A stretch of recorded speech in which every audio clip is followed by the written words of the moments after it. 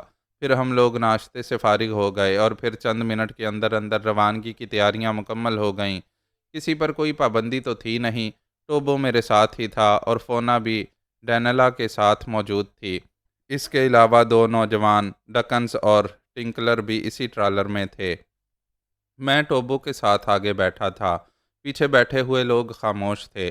Programme کے مطابق رفتار کافی تیز تھی اور ناہموار زمین پر خوب جھٹکے لگ رہے تھے۔ پیچھے بیٹھے ہوئے لوگ پریشان تھے۔ سرفراز، فونا نے رندی ہوئی آواز میں مجھے پکارا۔ جی مس فونا، پلیز اسٹیئرنگ تم لے لو، میں تمہارے پاس آگے بیٹھوں گی۔ تھوڑی دور چلنے کے بعد ہم اسٹیئرنگ بدل لیں گے، میں نے جواب دیا۔ ضروری تو نہیں ہے آپ ٹوبو کے ساتھ بیٹھ جائیں مس فونا، ڈکنز نے کہا۔ شٹ اپ، فونا بگڑ کر بولی۔ ارے مگر میں نے، ڈکنز حیرت سے بولا۔ تم نہیں سمجھتے ڈکنز، ڈینلا نے کہا۔ کیا؟ فونا پھاڑ کھانے والے لہجے میں بولی۔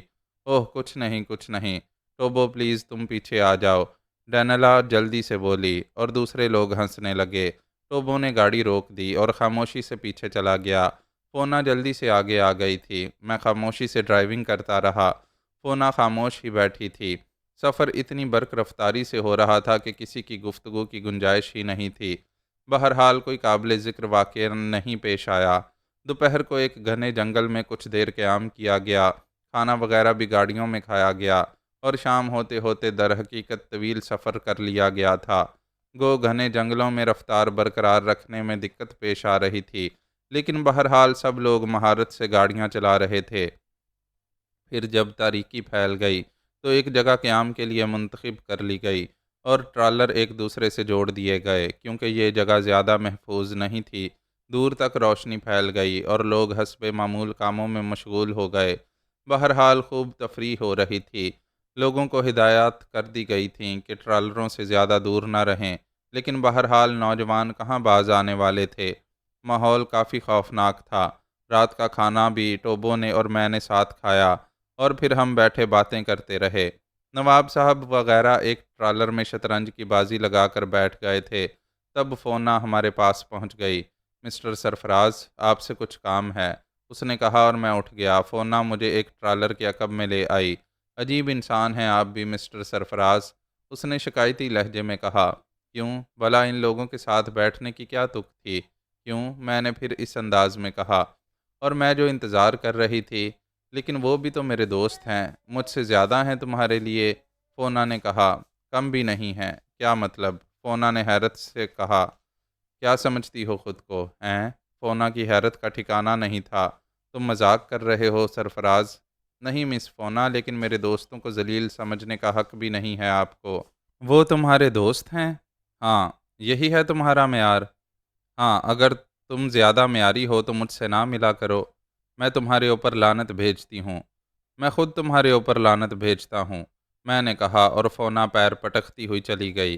حالانکہ کوئی پروگرام نہیں تھا، بس کچھ رگ چڑھ گئی تھی جس کی وجہ سے میں نے فونا کو ذلیل کر دیا، لیکن اس کے جانے کے بعد میں نے اس بارے میں سوچا، یہ کچھ زیادہ اچھا نہیں ہوا تھا۔ کوثر کو ہوش میں رکھنے کے لیے کچھ نہ کچھ جاری رہنا چاہیے۔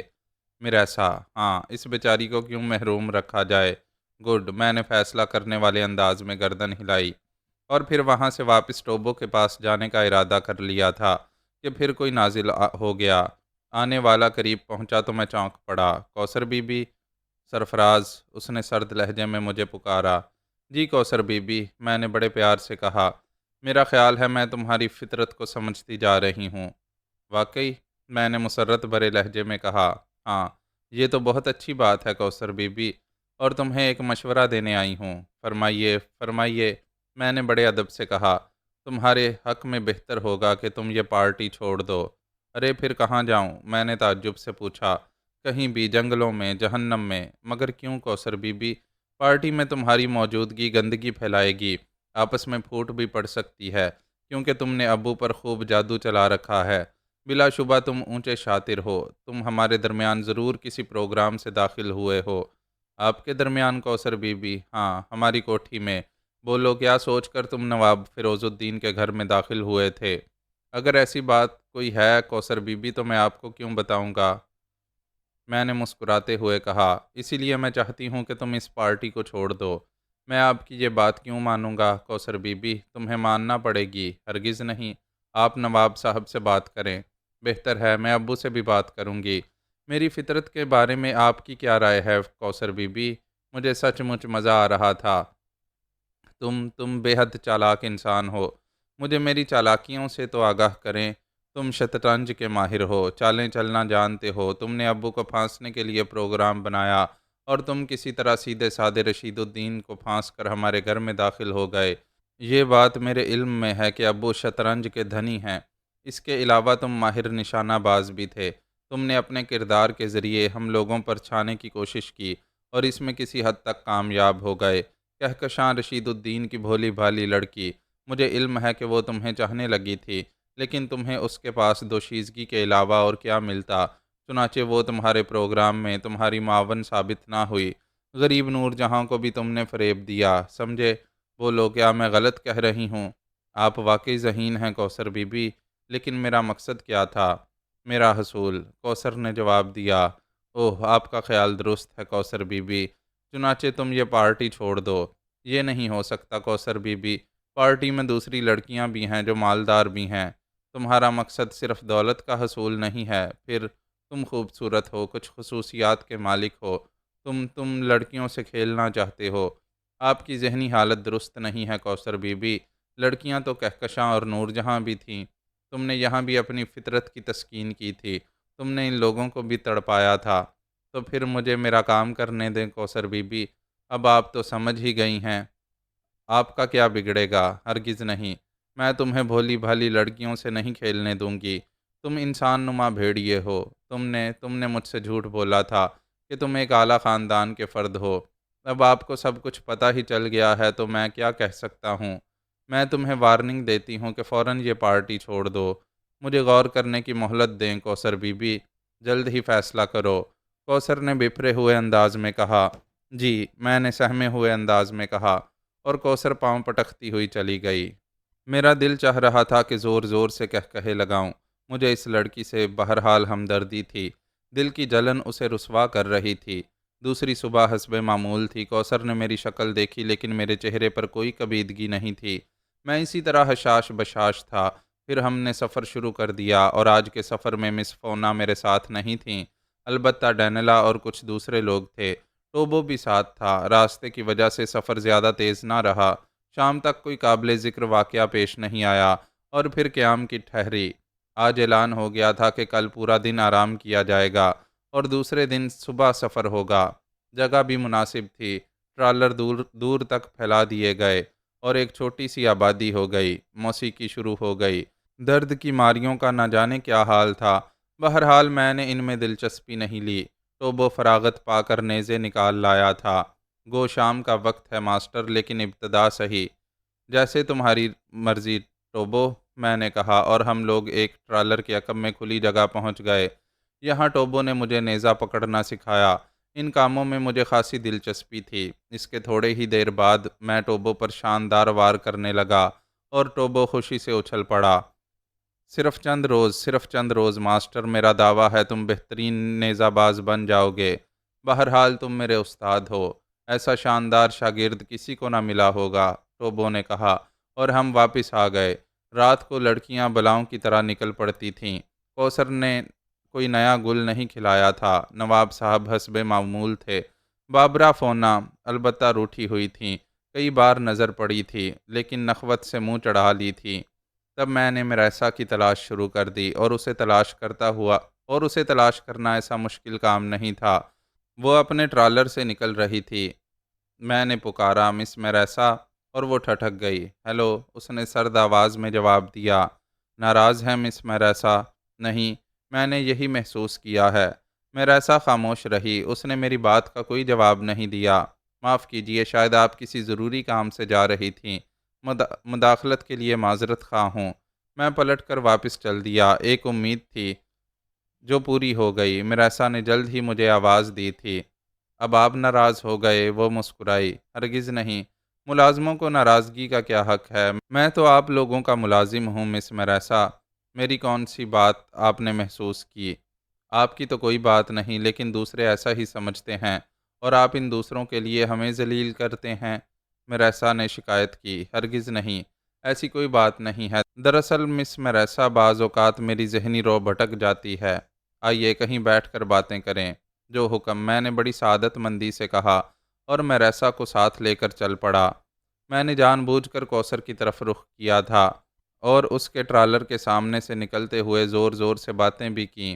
پھر میں نے کوثر کو جھانکتے ہوئے بھی محسوس کیا، اور میرے ہونٹوں پر مسکراہٹ پھیل گئی۔ ہم ایک سنسان جگہ پہنچ کر بیٹھ گئے۔ یہ سفر انتہائی دلکش ہے سرفراز، لیکن میں تمہاری بے رخی سے بد دل ہو گئی تھی، مریسا نے کہا۔ بے رخی؟ میں حیرت سے بولا۔ ہاں، تمہیں احساس ہی نہیں ہے؟ یہ بات نہیں ہے مس مریسا، دراصل میری احمقانہ سوچ مجھے آپ سے دور لے گئی تھی۔ بعد میں مجھے احساس ہوا کہ میں نے آپ کے ساتھ غلط کیا ہے، میں نے شرمندگی سے کہا۔ لیکن ہم دور تو نہیں ہوئے۔ یہ آپ کی فراخ دلی ہے مس مریسا۔ میں آج بھی تمہیں دل و جان سے چاہتی ہوں سرفراز۔ مریسا کو جذباتی ہونے میں کتنی دیر لگتی؟ وہ میرے بالکل قریب آ گئی۔ میری دلی آرزو پوری ہو گئی تھی۔ کوثر زیادہ دور نہیں تھی، چنانچہ آج میں نے اپنی فطرت کے خلاف کیا۔ ان دنوں طبیعت کچھ ایسی ہی ہو رہی تھی۔ میں نے مریسا کو بھینچ کر اس کا طویل بوسہ لیا، اور مریسا بے خود ہو گئی۔ وہ مجھ سے لپٹ گئی، اور مجھے برا نہ لگا۔ میں تو ٹوٹا ہوا انسان تھا، لوٹ کا مال، پلاسٹک کا کھلونا، سب کے لیے۔ تقریباً آدھے گھنٹے تک مریسا میرے پاس بیٹھی رہی۔ پھر جب ہم اٹھے تو مریسا بہت خوش تھی۔ اس نے میرا الوداعی بوسہ لیتے ہوئے کہا، یہ درست ہے سرفراز، انسان کی لگن سچی ہونی چاہیے، اس کی مراد اسے مل جاتی ہے۔ میرے دل میں تمہاری چاہت تھی، سو دیکھ لو، میں نے تمہیں حاصل کر لیا۔ میں نے کوئی جواب نہیں دیا، اور ہم مسکراتے ہوئے واپس آ گئے۔ رات کو میں جب سونے کے لیے لیٹا تو میرے ذہن میں ایک اور خیال نے جنم لیا۔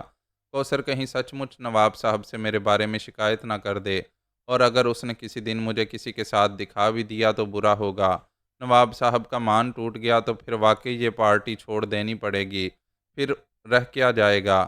پھر کیا کیا جائے؟ اور پھر میں نے سوچا کہ کوثر اس سٹیج پر پہنچ گئی ہے کہ اب اس کے ذہن کا بدلنا سخت مشکل ہے، چنانچہ اب کوئی خطرہ نہیں ہے۔ اگر یہ لڑکیوں کا چکر ختم بھی کر دیا جائے تو کوئی حرج نہیں ہے، اور میں نے سوچ لیا کہ اب اس سلسلے میں زیادہ آگے بڑھنا مناسب نہیں ہے۔ ہاں، صرف کوثر کو دکھانے کی حد تک ٹھیک ہے، اور یہ طے کرنے کے بعد میں سو گیا۔ دوسری صبح زور و شور کے ساتھ شکار کی تیاریاں ہو رہی تھیں۔ آج چونکہ پورے دن کا قیام تھا، اس لیے کچھ زیادہ ہی زور و شور تھا۔ میں ان لوگوں کے درمیان پہنچا تو ایک شور مچ گیا۔ کرنل ڈکسن مجھے اپنی پارٹی میں شامل کرنا چاہتے تھے، نواب صاحب اپنی پارٹی میں، نوجوانوں کی ایک پارٹی الگ تھی۔ چنانچہ جوگنز نے کہا، کہ چونکہ میں نوجوانوں میں ہوں اس لیے نوجوانوں کی پارٹی میں شامل رہوں گا۔ آخر میں فیصلہ میرے اوپر چھوڑا گیا۔ میں تو خادم ہوں، جو حکم دیں گے کروں گا، لیکن اگر آج مجھے معاف کر دیا جائے تو بہتر ہے۔ ارے کیوں، خیریت؟ بہت سی آوازیں ابھریں۔ میری طبیعت کچھ ٹھیک نہیں ہے۔ ارے کیا بات ہے سرفراز؟ نواب صاحب جلدی سے آگے بڑھائے۔